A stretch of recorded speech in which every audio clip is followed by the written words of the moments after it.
नमस्कार बच्चों, एडुविला point channel में आप सभी का स्वागत है। आज हम करने जा रहे हैं कक्षा 9 के विज्ञान की वर्कशीट नंबर 32। आज की वर्कशीट में हम लोग उत्तक के बारे में पढ़ेंगे। जंतु उत्तक, एपिथेलियम एवं पेशीय उत्तक के बारे में जानेंगे। इससे पहले हम लोगों ने पादप उत्तक के बारे में जाना था, कौन कौन से उसके उत्तक होते हैं और कैसे उसकी संरचना होती है। आज हम जंतु उत्तक, एपिथेलियम और पेशीय उत्तक के बारे में समझेंगे। जिज्ञासा दीदी से ज्ञान पूछता है, क्या पौधों की तरह हमारे शरीर की भी बाहरी रक्षा उत्तकों द्वारा ही होती है? सबसे पहले आप यह कॉन्सेप्ट समझ लीजिए कि उत्तक क्या होते हैं। तो कोशिकाओं, एक ही तरह के कोशिकाओं से मिले हुए समूह को उत्तक कहते हैं, जो एक ही प्रकार का काम करते हैं। तो वही कह रहा है कि क्या पौधों की तरह हमारे शरीर की भी बाहरी रक्षा उत्तकों द्वारा ही होती है? तो इसकी जिज्ञासा दीदी बोल रही है कि ज्ञान जंतुओं के शरीर को ढकने या बाहरी रक्षा प्रदान करने के लिए इनमें एपिथेलियमी उत्तक होते हैं। इनका मुख्य कार्य जंतुओं के शरीर, आंतरिक अंगों की गुहिकाओं को ढकना और भिन्न भिन्न प्रकार के शारीरिक तंत्रों को एक दूसरे से अलग कर रक्षा करना है। हमारे शरीर में त्वचा, मुंह, आहार नली, रक्तवाहिनी, फेफड़ों की कूपिका आदि सभी एपिथेलियमी उत्तक से बने हैं। यह 4 प्रकार के होते हैं। मतलब कि हमारे शरीर में जितने भी बाहरी त्वचा दिख रही हैं, मुंह दिख रहा है, आहार नली दिख रही है, रक्तवाहिनी मतलब खून की जो नलियां हैं, फेफड़ों की जो कूपिका हैं, ये सब की सब एपिथेलियमी उत्तक की बनी है। और ये एपिथेलियमी उत्तक 4 प्रकार के होते हैं। पहला सल्की एपिथेलियम, दूसरा घनाकार एपिथेलियम, चौथा स्तंभी एपिथेलियम और पांचवा स्तरित सल्की और छठा ग्रंथिल एपिथेलियम। तो एपिथेलियम कितने प्रकार के हो गए? ये 5 प्रकार के दिए हुए हैं। एपिथेलियम उत्तक 5 प्रकार के होते हैं। यहाँ 4 लिखा हुआ है लेकिन प्रकार इसका 5 है। तो आप भी कंफ्यूज मत होइएगा। यहाँ 4 प्रकार लिखा हुआ है लेकिन आप इसको देख लीजिए, ये 5 प्रकार की होती हैं। अब ज्ञान पूछ रहा है, जिज्ञासा दीदी हमारा शरीर विभिन्न प्रकार की गति कैसे कर पाता है और इसके लिए कौन सा उत्तक हमारी मदद करता है? तो हमारा शरीर गति कैसे करता है? हमारी हाथें मुड़ती हैं, पांव चलते हैं, गर्दन इधर से उधर घूमती है, दाएं बाएं। तो ये सब कैसे होता है? यह बता रही है, हमारे शरीर में गति मांसपेशियों द्वारा संभव होती है। मांसपेशियां पेशीय उत्तकों से बनी होती हैं, जो लंबी कोशिकाओं का बना होता है, जिसे पेशीय तंतु या रेशा भी कहते हैं।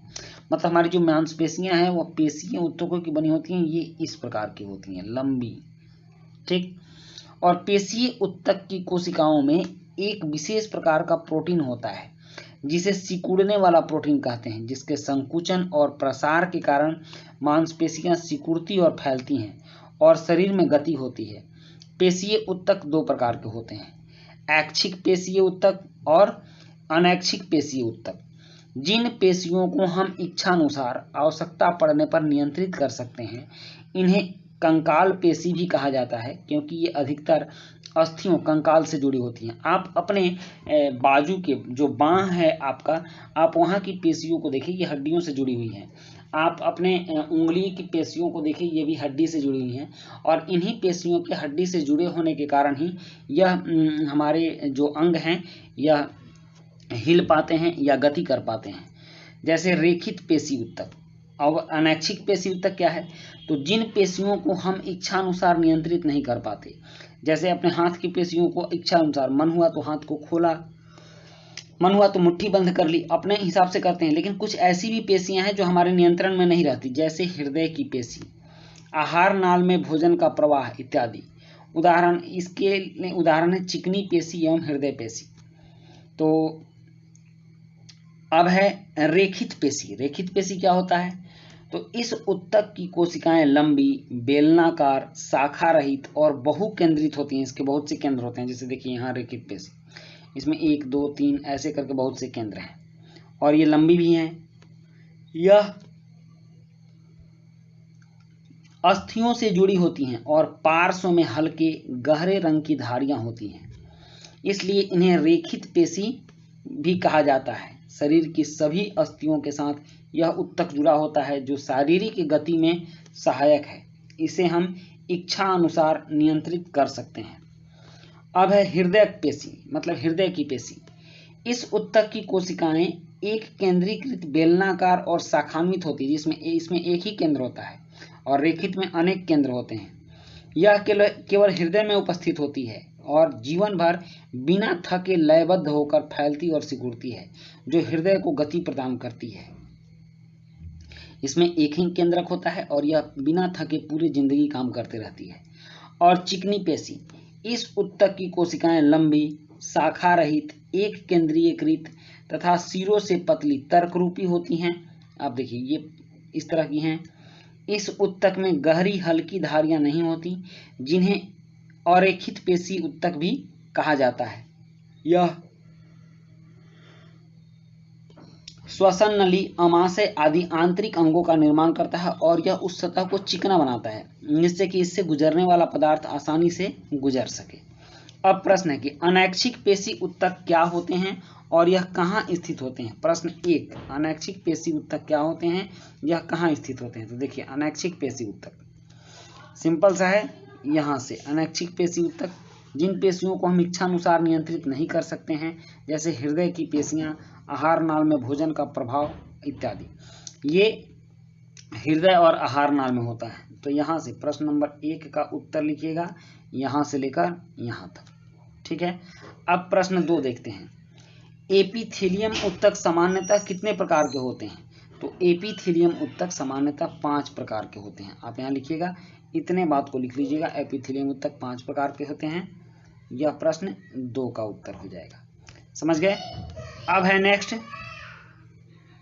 प्रश्न 3, रेखीय, अरेखीय और हृदय पेशी कोशिकाओं में अंतर स्पष्ट कीजिए। तो यहाँ सबके एक एक लाइन को आप लिख लीजिएगा, रेखीय, अरेखीय, ठीक, और हृदय पेशी। ये हो गया तीसरे प्रश्न का उत्तर।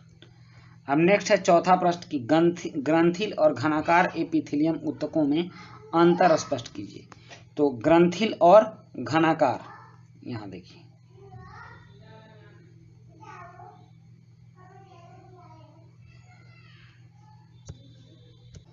हाँ, तो चौथा प्रश्न है कि ग्रंथिल और घनाकार एपिथेलियम उत्तकों में अंतर स्पष्ट कीजिए। तो मैं इसको आपको लिख के दे देता हूं।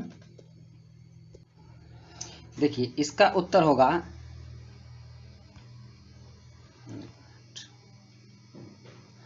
ग्रंथिल और घनाकार उत्तकों में अंतर। घनाकार एपिथेलियम उत्तक की कोशिकाएं घनाकार होती हैं। प्रत्येक कोशिका में एक स्पष्ट गोलाकार केंद्रक होता है। यह लार ग्रंथि वृक्क नलिकाओं में पाई जाती है।